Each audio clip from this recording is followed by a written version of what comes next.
तरफ तो प्रदेश की भाजपा सरकार खुद को किसान हितैषी सरकार कहने का दम भरती है, तो दूसरी ओर सरकार के प्रशासनिक नुमाइंदे अधिकारी किसानों को बेवजह प्रताड़ित कर रहे हैं, किसानों के साथ मारपीट कर रहे हैं, रात भर थाने में रखा जा रहा है, लेकिन ऐसे अधिकारियों पर कोई कार्रवाई नहीं की जा रही। ये मामला कहीं और का नहीं बल्कि टीकमगढ़ जिले की दिगौड़ा तहसील का है,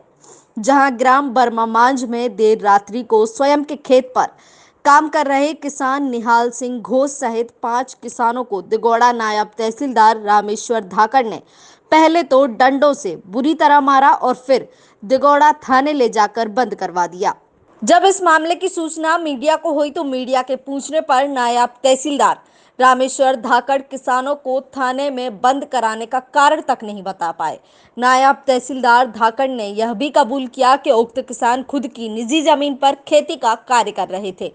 नायब तहसीलदार धाकड़ के इस कबूलनामे से यह बात साबित हो रही है कि किसानों को अकारण ही प्रताड़ित किया जा रहा है। और जब किसानों की प्रताड़ना की खबर मीडिया ने वायरल की तो नायब तहसीलदार ने किसानों को धमकाने लगे, साथ ही किसानों को उनकी जमीन से बेदखल करने की धमकी भी दी जा रही है। इसी मामले में पीड़ित किसान निहाल सिंह घोष ने बताया कि दिन में तेज धूप रहने की वजह से वो रात में अपने बाकी 4 किसान साथियों के साथ अपने खेत पर समतल कराने का कार्य ट्रैक्टरों से करा रहे थे। तभी नायब तहसीलदार धाकड़ पहुंचे और कहने लगे कि तुम लोग शासकीय योजना के कार्य में मशीनों से क्यों कर रहे हो, और साथ ही किसानों को डंडों से मारने लगे। इसके बाद डायल 100 पुलिस बुलाकर सभी को दिगौड़ा थाने में बंद करा दिया और नायब तहसीलदार धाकड़ द्वारा किसानों को धमकी दी जा रही है, जिसकी वजह से परेशान होकर किसान निहाल सिंह घोष ने आत्महत्या करने तक की बात कही है। साहब दोबारा आए साहब, अभी तहसीलदार साहब वहाँ पर हमको धमकी दे रहे थे साहब, जमीन की वो कह रहे थे हम दूसरे के नाम कर लें और ये सरकारी कर देंगे। अगर सर हमारे साथ ऐसा हुआ है तो हम आत्महत्या कर लेंगे सर, और क्या करें साहब, किसान हैं हम, इसके जवाबदार स्वयं तहसीलदार होंगे, दिगौड़ा तहसीलदार सर। मुझे इस प्रकरण के बारे में पता चला, ग्राम बर्मा मांझ के निहाल सिंह घोष नामक जो किसान हैं, उनके साथ जिस प्रकार की अभद्र कार्रवाई की गई, उनके यहाँ जाके उन्हें मारा गया, उनके साथ मारपीट की गई, तो मुझे लगता है कि ये एक सरकारी अधिकारी को शोभा नहीं देता। और एसडीएम साहब से भी जब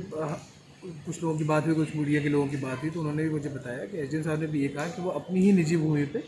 कार्य कर रहा था, वो किसी को परेशान नहीं कर रहा था, वो किसी और की ज़मीन पे किसी प्रकार की वो नहीं कर रहे थे। तो मुझे एक तो ये नहीं समझ में आया कि किस कारण से एक तो उनको जेल क्यों डाला गया, जहाँ से वो रात भर उन्हें जेल में रखा गया, उसके बाद उन्हें लेके आया गया, उन्हें छोड़ा गया। छोड़ना जब छूटे तो दूसरे दिन आके उनके साथ इस प्रकार की मारपीट करना, गाली गलौज करना, तो मैं मानता हूँ कि आदरणीय कलेक्टर महोदय को इसकी जांच करना चाहिए और ये कहीं ना कहीं एक गलत